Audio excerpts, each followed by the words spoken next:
Malapit lang kami. Hindi naman kami aliligawan. So, ito lang naramdaman mo. Anong naramdaman mo? Ano? Dalawa yan. Tsaka, Medyo na ano ko. Bawas-bawasan. Bawas-bawasan ka ba?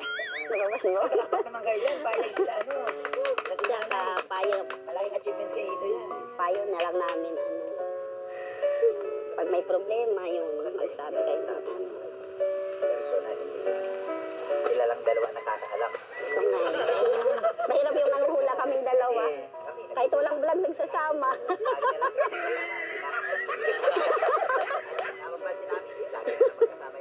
Pero walang sinasabi. Wala naman sinasabi. Ano ba ang ano nila Status dalawa? nila.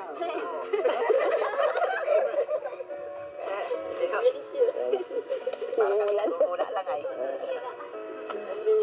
So, ngayon, Talaga. Mas maganda yung nagsasabi kasi kaysa yung nanguhula. Salamat po. So, ano, maganda pa karamdam mo. Paano kung papayag mo? Ay, depende. Sabi niya, di pa siya ready. Ha? Bago-bago to eh. Ha? Ano yung maulit? Ano? Para isang puntahan lang tayo. Ano masabi mo sa... Ano? Ano po? Dito muna siguro. Ha? Hindi, kumain ko yung tatay at nanay. Kuya Bob, binastin ako Kuya Bob. Okay ba sa'yo? Hindi naman porke naniligaw, sasagutin na. Oo. Tama. Hindi naman porke naniligaw kayo. Oo. Nagpaalam lang siya. Nagpaalam lang Siyempre, siya. palagi kanyang hinahatid sundo. Nagkakata na kami dalawa ay. Ha? Nagkakata na kami bayad kami. Magkasama pala sila tapos mamaya. Nandiyan lang layong papunta na naman sa diet. Hindi, pero alam mo, masaya kasi ang mga magulang ni Biancy talagang open sila na, masaya sila na nagsasabi ng totoo. Mas maganda yung nagsasabi ng personal kaysa yung naglilihim na silang dalawa lang nakakaalam. Yun, tama naman. Bakit tayo si Biancy ba walang binabanggit sa iyo? Wala man sinasabi. Ano lang, sa akin lang, sana kasi si Biancy baga, hindi pa naman niya parang, syempre first na, ganyan. Mahirap na yung masasaktan, ganyan.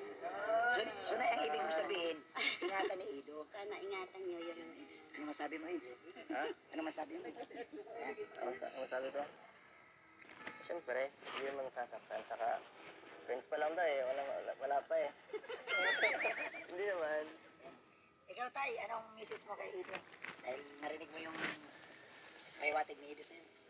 Kaya sa akin, walang problema yun kasi dumaan din ako dyan sa ganyan. Galing. So, basta, ang importante, nagpaalam. Kung talagang, may tsatsagaan niya, ay nakukuha yung gusto. Ay, grabe.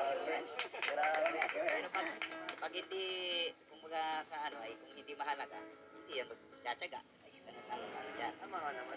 Panalo na. Tama. Kuya Bob, panalo na. Eh, nagpaalam siya. Sorry. Ang problema yun sa amin kasi nagpaalam na